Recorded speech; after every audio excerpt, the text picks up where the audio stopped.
Duh bapak, jangan kayak gini ah, kata Yuni menepis jemawi nakal majikannya itu.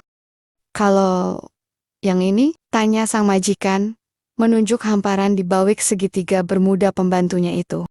Ih, bapak, Jarod tertawa, lalu beranjak duduk, merapatkan dirinya. Ia raih dagu pembantunya, dan ya, begitulah keakraban yang kini mereka jalani. Keakraban antara majikan dan pembantunya itu telah terjalin beberapa bulan lamanya. Dan semua bermula pada hari ketika Yuni termenung di pintu dapur rumahnya. Wanita berusia 30 tahun itu ingin memasak nasi, tapi tempat penyimpanan berasnya kosong. Yuni pun terduduk lesu, ingin beli beras, tapi uangnya sudah tak ada. Yuni ingat betul, di dompet lusuhnya hanya tersisa selembar uang 2 ribuan. Joko suaminya pun juga belum memberinya uang lagi. Joko beralasan gajiannya belum tiba. Padahal sudah hampir 2 minggu berlalu, dan biasanya setiap akhir pekan, pria itu rutin memberinya jatah belanja. Yuni mengusap air matanya yang tiba-tiba mengalir. Inikah beratnya perjuangan hidup dalam pernikahan tanpa restu orang tua? Yuni pun berusaha bersabar. Ia yang selalu dimanja orang tuanya dulu, kini harus ikut bekerja keras mencari uang demi bertahan hidup. Yuni merasa apapun yang mereka usahakan, hasilnya selalu saja kurang, bahkan sering memicu pertengkaran. Belakangan, sikap temperamen Joko juga makin sulit dikendalikan. Dia sering membentak Yuni, apalagi jika keinginannya tak dipenuhi. Dan hal itu berimbas, makin jarangnya Joko memberi uang belanja. Yuni pun cuma bisa masak ala kadarnya. Dari uang hasil, bantu-bantu cuci piring di warung makan. Sampai suatu ketika di sore hari, ia pun pasrah jika nanti Joko akan marah. Perutnya sendiri hanya terisi tadi pagi sebelum pergi bekerja. Dan benar saja seperti yang ia duga, suaminya itu marah. Namun, ia tak menyangka Joko akan tega menceraikannya, bahkan sampai mengusirnya. Terpaksa ia pun pergi, hanya berbekal pakaian yang melekat saat itu. Malam harinya, Yuni pun terpaksa tidur di emperan toko. Tidurnya pun juga tak benar-benar terlelap. Ia lebih banyak terjaga, merenung dan menyesali keputusannya menikah dengan Joko. Sampai keesokan paginya, Yuni kembali bekerja di warung makan seperti biasa. Uang dari hasil mencuci piring ia kumpulkan. Hingga genap 1 minggu kemudian, Yuni pun nekat memutuskan pergi meninggalkan kota itu. Ia mencoba mencari penghidupan lain di tempat baru. Sementara itu, Joko yang sengaja mencari gara-gara dengan Yuni pun sebenarnya bukannya tanpa alasan. Dia memiliki wanita lain yang dianggapnya lebih baik dari Yuni. Bahkan, ia sudah berencana menikah dengan wanita itu, yang ternyata seorang janda pemilik salon.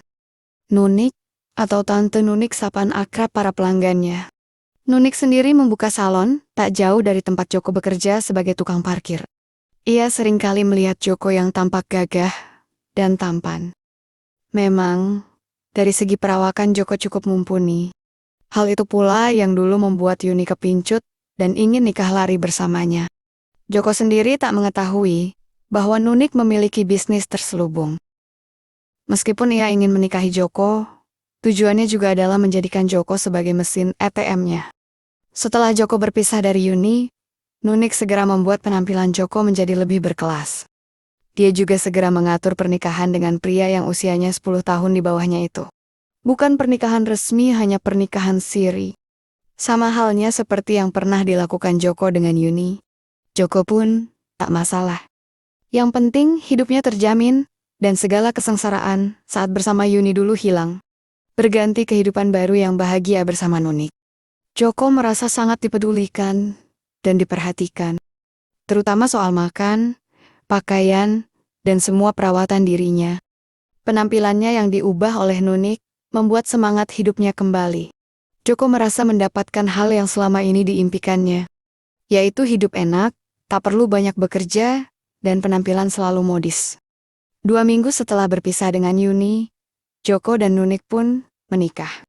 Teman-teman Nunik yang kebanyakan ibu-ibu kalangan sosialita menengah menghadiri pernikahan keduanya.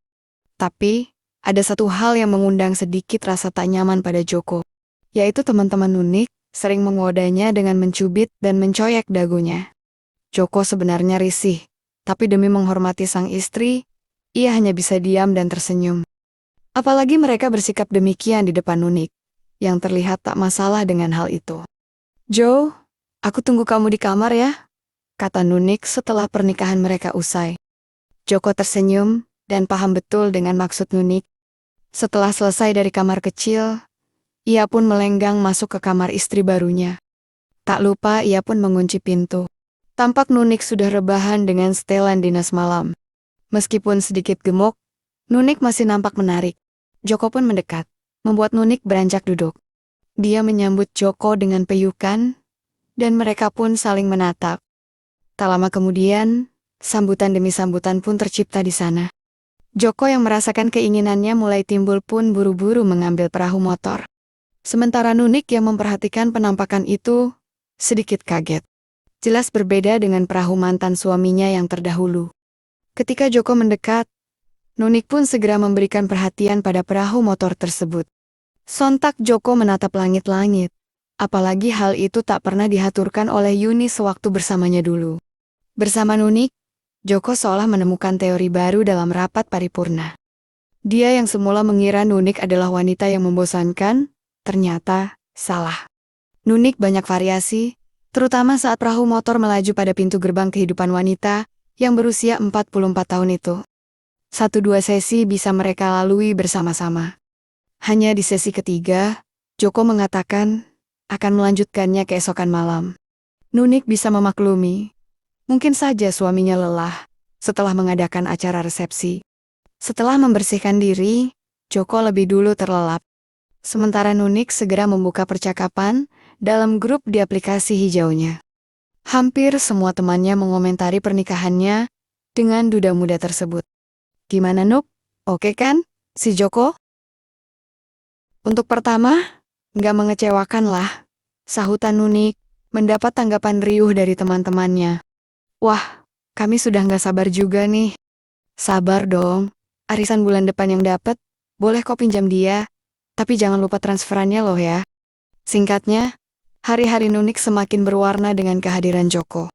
Dia sangat terkesan dengan perlakuan suami mudanya itu. Terkadang ia merasa tak ingin melempar Joko pada teman-temannya. Tapi ia sudah terlanjur berjanji, bahkan sebelum menikah dengan Joko. Hingga waktu arisan semakin dekat, tinggal 1 minggu lagi. Nunik pun mencari cara agar sang suami mau menjadi hadiah pada kumpulan arisannya itu. Sebuah ide cemerlang ia gunakan, tepat pada hari diundinya arisan itu. Mulanya Nunik mengajak Joko menemaninya ke sebuah penginapan. Di sana sudah ada sekitar 20 orang yang mengikuti arisan. Nunik sebagai penyelenggara, menyewa salah satu ruangan luas untuk pertemuan. Selama arisan berlangsung, Joko hanya duduk di samping Nunik. Namun, teman-teman Nunik banyak yang memandangnya dengan penuh keinginan. Beruntung Joko sudah terbiasa dengan tingkah mereka sehingga ia hanya menanggapinya dengan senyum. Menjelang sore, hasil arisan pun didapat. Seorang wanita parubaya memenangkannya. Sesuai kesepakatan, Ulfa, wanita pemenang arisan itu pun mentransfer sejumlah uang pada Nunik. Mereka bergurau tentang apa yang akan terjadi selanjutnya. Tapi tak ada yang menyebut secara gamblang, sehingga Joko tak curiga. Setelah acara bubar, Nunik mengajak Joko masuk ke salah satu kamar di sana. Di kamar itu, seperti biasa Nunik dan Joko hendak memulai sambutan, guna menunaikan kewajiban pasutri. Tapi sebelumnya, Nunik justru menyuruh Joko mandi dengan alasan agar lebih fresh. Dan Joko pun menurutinya. Di saat Joko masuk kamar mandi, Nunik buru-buru mengemasi barang-barangnya. Ia pergi dari kamar tersebut, meninggalkan suaminya. Ketika Joko selesai, ia terkejut mendapati bukanlah Nunik yang ia temui, melainkan Ulfa, teman arisan istrinya. "Loh, istriku mana?" tanya Joko bingung pada Ulfa yang melangkah ke arahnya. "Nunik udah pulang kok, sekarang sama tante ya, kan udah tante bayar buat ini," ujar Ulfa sambil meraih perahu motor itu. "Tetapi Tan, aku kan?" Ucapan Joko terjeda lantaran Ulfa lebih dulu memberi perhatian pada perahu motor tersebut. "Udah, nanti aja kagetnya. Kamu tanyakan sendiri besok sama Nunik ya." kata Ulfa sambil mengubah haluan, menyiapkan sajian negara. Seketika itu Joko pun terpana. Bahkan ia yang semula panik, mendadak berubah setelah tahu penampakan gerbang kehidupan tersebut. Sementara Ulfa yang tahu jika Joko mulai dilanda angin mulia, segera memberi sambutan lainnya. Nah, sekarang satset ya Jok. Dan rupanya, respon Joko sungguh tak terduga. Setelah memberi perhatian pada sajian negara, perahu motor pun melaju tenang menuju tujuannya. Tak lupa Jemawi pun turut mondar-mandir, seolah menambah syahdu suasana. Sesekali Ulfa memanggil nama Joko meski pria itu tak sedikit pun menghiraukannya. Dan hal itu berlanjut hingga pukul 2 dini hari. Itu pun tak terhitung beberapa kali Ulfa mengalami musibah banjir bandang negara. Paginya, Joko pulang dengan menahan kesal pada Nunik. Meskipun semalam ia juga sesenangan dengan Ulfa, apalagi ia juga mendapat tip yang lumayan besar. Tapi ia masih tak habis pikir dengan istrinya yang bisa-bisanya menjualnya tanpa persetujuan lebih dulu. Kamu tega ya, Nuk? Kenapa kamu jual aku? Maaf, Jo. Masalahnya, aku udah terlanjur janji sama teman-temanku. Malah sebelum kita nikah dulu. Tapi aku kan suamimu. Dengar ya, sejak sebelum nikah, aku yang biayai hidupmu. Jadi sekarang, anggap aja kamu udah membiayaiku. Joko pun tak mampu mendebat perkataan Nunik, lantaran apa yang dikatakan istri sirinya itu benar. Meskipun terasa menyakitkan, Joko tak ada pilihan lain. Sementara di tempat lain, Susi tengah bersiap untuk pergi arisan bersama teman-temannya. Arisan yang dikelola Nunik, kakak tingkatnya yang cukup akrab saat kuliah dulu. Tak ada bedanya dengan Ulfa, Susi belakangan juga enggan untuk menunaikan kewajiban pasutri dengan suaminya. Wanita paruh baya itu seolah sudah tak tertawik sama sekali. Tapi, sejak ikut arisan dan sempat sekali menang dengan hadiah seperti Ulfa, Susi merasakan dirinya segar kembali. Dia keteyusan, bahkan sering beralibi pada suaminya jika ada acara kumpul bersama teman-temannya. Padahal ia sedang mengadakan rapat paripurna bersama pria yang dibawa Nunik sebagai hadiah. Jarot, sang suami sebenarnya juga merasa Susi sudah mulai berubah sejak lama. Ia berusaha memahami, mungkin istrinya juga perlu hiburan di luar. Tapi, karena seringnya Susi keluar, bahkan saat Jarot libur kerja, pria itu lama-lama curiga dengan sikap istrinya. Seperti pagi itu, Jarot yang melihat istrinya sudah rapi, langsung menegur Susi. Mau kemana kamu, Mah? Nggak sarapan dulu? Nggak, Pah. Aku udah minum jus tadi. Oh ya, Pah. Yuni mana? Di dapur mungkin? Susi lantas menuju dapur, melewati Jarot yang duduk di kursi makan, sambil menggulir layar ponselnya. Yun, ibu pergi dulu ya. Nanti kamu siapkan saja apa-apa yang Bapak butuhkan, terutama makan. Oh ya, bahan dapur kan habis. Kamu nanti belanja sama Bapak aja ya. Setelahnya, Susi pun pamit pada Jarot. Suaminya itu menggerutu, sebab Susi tak ada waktu untuk di rumah bersamanya. Tapi Susi justru tak mendengarkan ocehan Jarot. Ia tetap melenggang keluar rumah, menganggap teguran sang suami hanyalah angin lalu.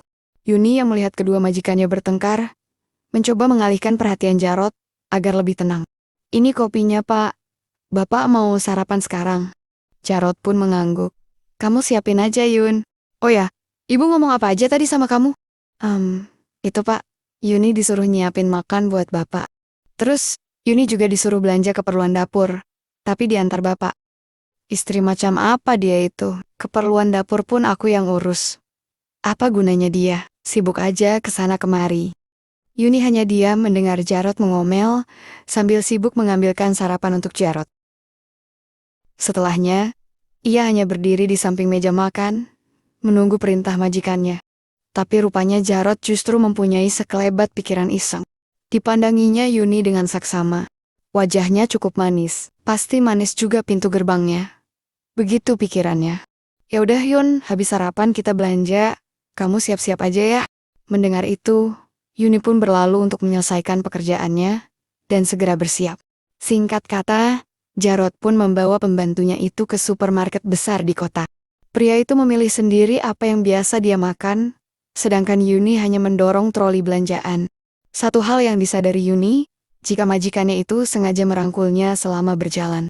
Tapi Yuni menepis pikiran anehnya. Lantaran tak mungkin pula sang majikan akan tertarik padanya. Jadi, ia tak mempermasalahkan hal itu. Padahal Jarot memang sengaja bersikap seperti itu. Begitupun setelah mereka tiba di rumah, Jarot sengaja berdekatan dengan Yuni.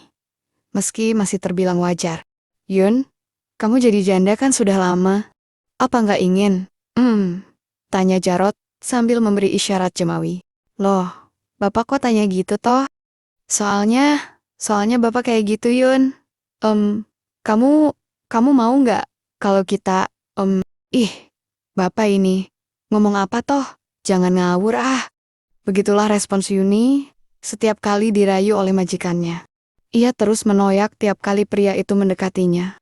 Hampir setiap waktu ketika ada di rumah, Jarot mengambil kesempatan dekat dengan Yuni.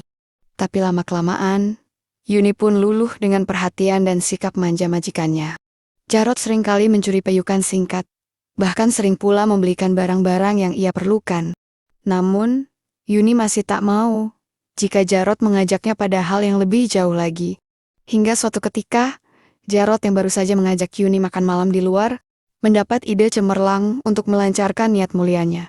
Yun, nanti sampai rumah, tolong urut bapak ya. Pegel-pegel semua nih kayaknya. Tanpa prasangka apapun, Yuni pun mengangguk. Ya udah pak, nanti Yuni uyut. Setelah mengganti pakaian santai, Yuni pun mengetuk pintu kamar majikannya. Setelah dipersilakan masuk, Yuni terkejut mendapati Jarot hanya mengenakan sayung. Sontak ia langsung memalingkan wajah. Sementara Jarot yang tahu pun hanya menahan senyum. Kamu kenapa toh Yun?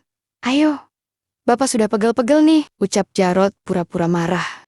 Tapi pak, udah, nanti aja tanyanya, kata Jarot ketus. Yuni pun mendekat ke Divans ketika Jarot sudah tengkuyak. Perlahan Yuni mengambil balsem, lalu mulai membantu. Tapi tanpa dikira, bantuan Yuni itu pun dengan mudah membuat gejolak baik Jarot timbul. Jarot makin tak tenang, apalagi perahu motor pun sudah sangat siaga. Setelah dirasa waktu yang tepat, Jarot mendadak berbawik sengaja mempresentasikan perahu motor di balik sayung negara.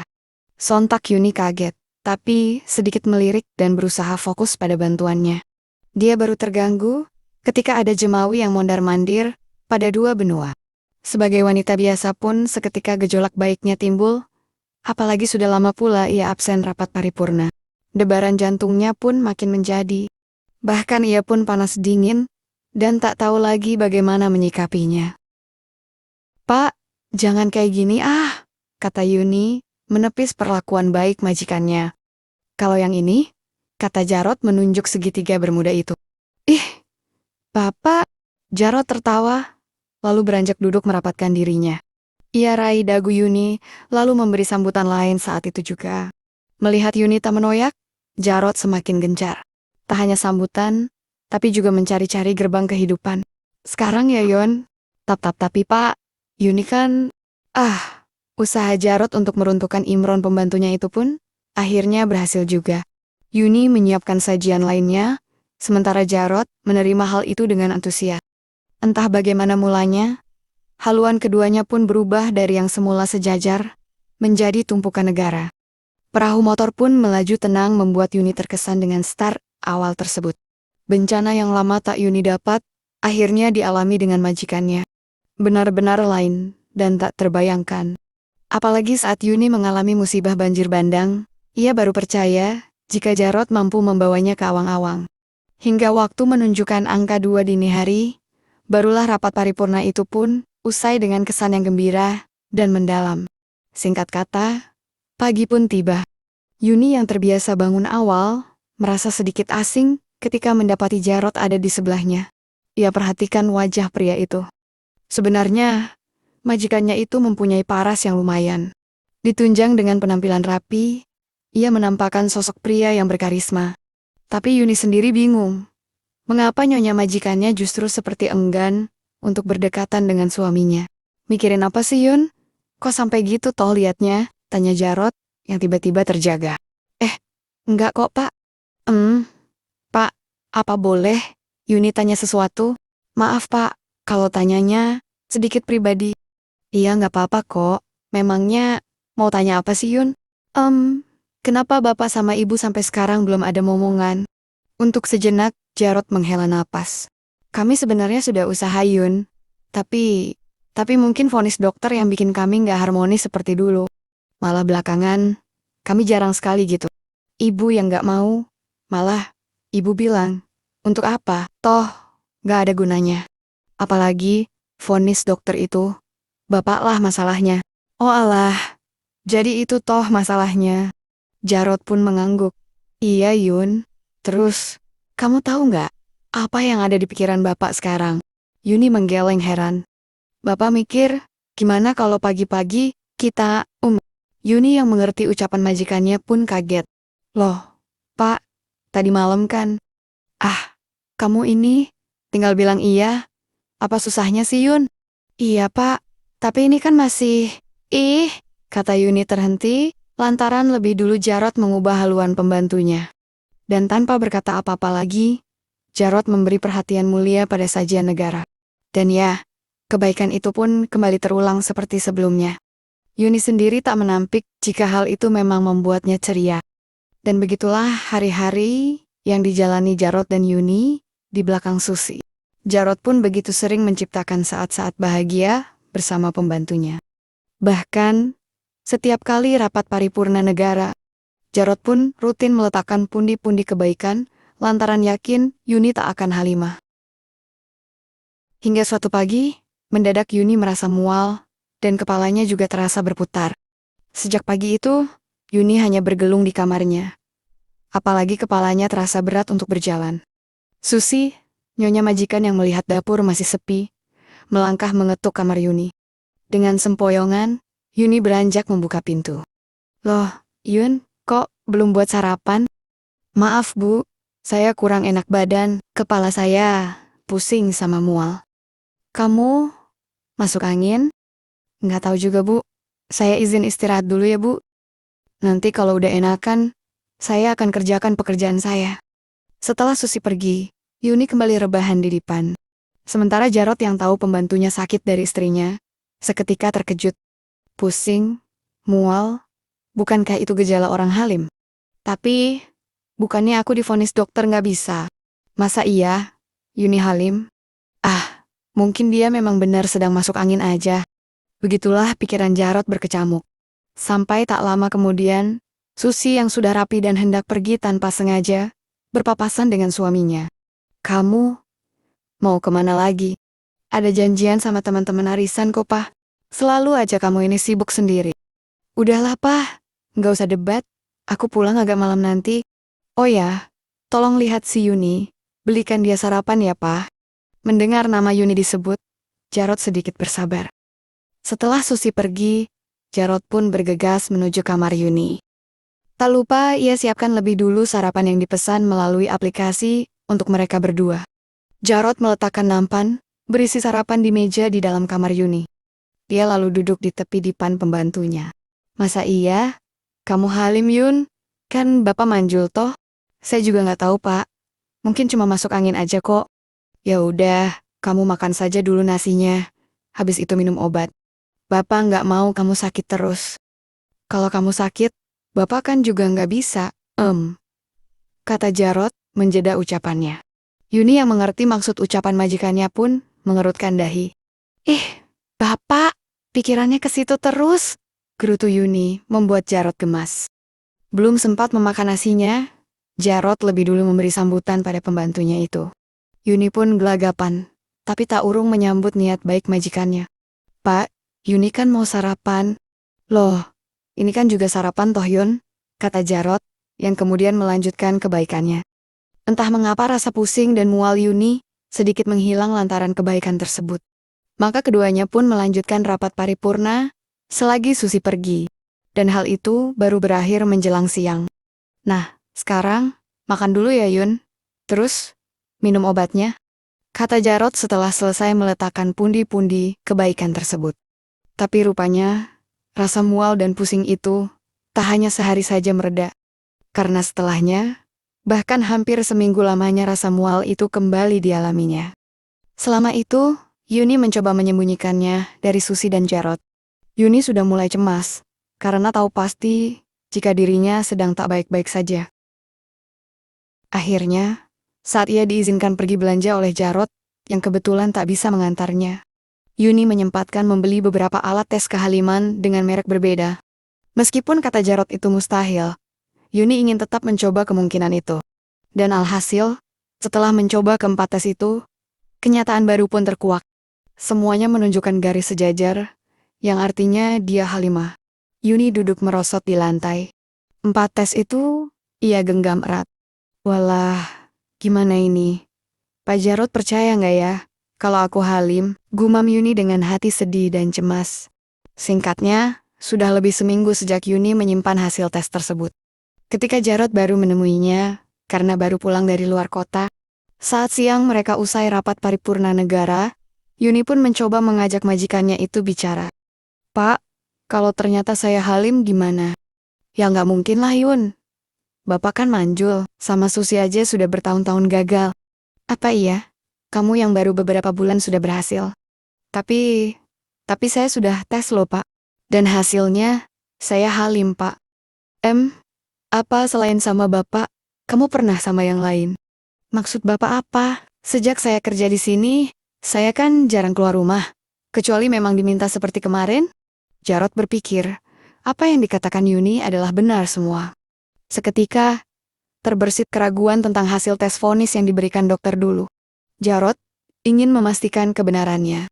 Pasalnya, Susi dulu hanya mengatakan melalui ponsel tanpa bukti langsung. Lantaran saat itu Jarot sedang berada di luar kota, setelah memeriksakan diri ke dokter bersama istrinya. Akhirnya, setelah selesai urusan bersama Yuni, Jarot diam-diam mencari di beberapa tempat di kamarnya, yang ia perkirakan Susi menyimpan bukti dokter itu. Setelah berkutat beberapa menit membuka laci, dan semua tempat penyimpanan, Jarot akhirnya menemukan bukti tersebut. Dengan berdebar ia buka 2 surat yang menunjukkan namanya, dan nama istrinya di amplop berbeda. Betapa terkejutnya Jarot. Dia mendapati surat dokter atas namanya, yang menjelaskan jika dia tidaklah manjul, dan tak mempunyai kekurangan apapun. Untuk lebih meyakinkan dirinya, Jarot pun membuka surat dokter atas nama Susi. Tertera di sana, Susilah yang sebenarnya bermasalah. Jarot tak habis pikir dengan kenyataan yang ia dapati hari itu. Sungguh ia tak menyangka istrinya akan tega membolak-balikan fakta tentang mereka. Jarot melipat surat-surat itu dan memasukkannya kembali ke dalam amplop. Kini ia percaya Yuni Halim adalah hasil jerih payahnya. Namun, Jarot tak boleh gegabah. Dia ingin tahu alasan Susi mengatakan kepalsuan itu. Alhasil, siang itu juga ia mengajak Yuni ke dokter. Di hari yang sama itu pula, arisan kembali diundi. Dan kebetulan, Susilah pemenangnya. Dia yang cukup lama memendam keinginan pada Joko, akhirnya kesampaian juga. Pagi itu Susi membawa Joko ke penginapan. Beberapa saat setelah ia mendengar namanya disebut sebagai pemenang arisan, sesampainya di sana, Joko pun bekerja sebagaimana mestinya. Baru saja sampai di kamar yang dipesan, Susi buru-buru meletakkan jajaran kabinet, menyisakan segitiga bermuda. Di usianya yang ke-39 tahun, Susi bisa dikatakan masih sangatlah ideal. Apalagi bersama Jarot, ia belum memiliki momongan. Sehingga tak ayal, 2 anugerah tak ada yang wendor, bahkan nyaris sempurna. Joko yang memperhatikannya pun benar-benar tak berkedip. Tanpa ditanya, ia lantas memberi perhatian pada anugerah yang kuasa secara beda. Ih, udah gak swaber ya? Tanya Susi sambil tersenyum. Kalau urusan ini, ya gak bisa sabar tante. Jawab Joko yang kemudian mengambil perahu motor itu. Seketika itu, Susi terpana. Kilauan warna, serta hiasan lainnya, jelas berbeda dengan perahu motor suaminya. Sesegera mungkin ia mengambil, lalu memberi perhatian mulia. Joko yang memperoleh perhatian itu pun tak bisa berkata-kata. Hingga pada saat Susi mengubah haluan negara, Joko dengan antusias melajukan perahu motor melewati samudra. 1 sesi, 2 sesi terlewati dengan berdebar-debar. Hingga di sesi ketiga, barulah usai rapat paripurna negara tersebut. Kamu, kalau misalnya nemenin tante di luar arisan, dibolehin nunik gak ya? Ya, bisa aja sih Tan. Kan tinggal ngomong aja sama dia. Kalau aku sih, nggak berhak nentuin harga. Terus, kenapa kamu nggak bisa aja sama dia? Soalnya, Aku nggak siap jadi gelandangan, Tan. Hidup miskin itu nggak enak. Serba direndahkan orang. Makanya, meski aku terikat sama Nunik, tapi itu lebih baik, Tan. Begitulah percakapan terakhir mereka sebelum pulang ke rumah masing-masing. Joko keluar mengantar Susi sampai parkiran. Tapi ada satu hal tak terduga terjadi saat itu. Saat keduanya bergandengan tangan mesra menuju mobil, seseorang yang suaranya tak asing memanggil Susi. Wanita itu menoleh dan melongo. Wajahnya memucat, dan seketika itu jantungnya berdebar karena kaget. Susi tak menyangka akan bertemu suaminya.